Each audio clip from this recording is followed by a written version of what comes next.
questions.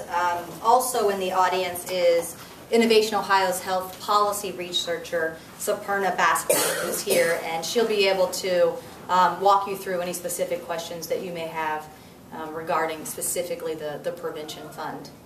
So I'll open it up to questions of me or any other speakers. Can someone explain this Senator Brown's tax proposal? How exactly that works? Sure. Dr. DeGoya, just to repeat the question was about the legislation that Senator Brown is co-sponsoring to close the loophole. And so Dale will be speaking to that. Close the Medicare Part D loophole? No, this is the loophole on how the Senate proposes to pay for the student loan fix, and Dale Butlin is going to speak to that. All right. So as I mentioned when I was up here previously, the Senate plan would pay for this $6 billion cost for keeping the interest rates low by closing this loophole for so-called S corporations. Under current law, businesses organized as S corps, as they're called, don't pay corporate taxes, and income that is earned by that business is passed through to shareholders, who in turn report that income on their personal income tax returns.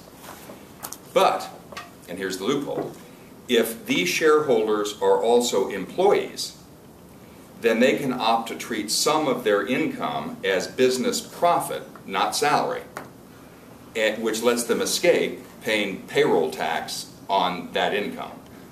Okay? So this bill, Senate Bill 2343, would end that loophole by requiring those people earning over $250,000 a year. So we're not talking about mom and pop operations here. We're talking about you have to have an income of over $250,000 a year, would require them to pay employment taxes on income received from the S Corp or a limited partnership that is engaged in a, quote, professional service business.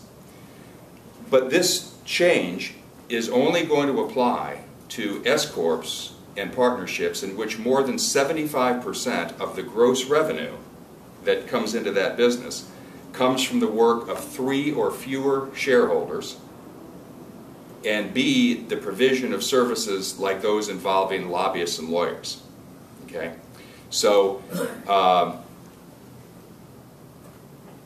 so that is it. Is that who uses this, mostly? Yes. Lawyers? Well, not necessarily. It can be lobbyists. It's very small shops, you know, people who, as I say, 75% of the income has to be generated by 3 or fewer people. So it just allows, it keeps them from declaring a portion of their income as business profit and thereby avoiding paying tax on that profit. And if the S Corp earns $250, or if each of the individuals? The individual. Okay. Yeah.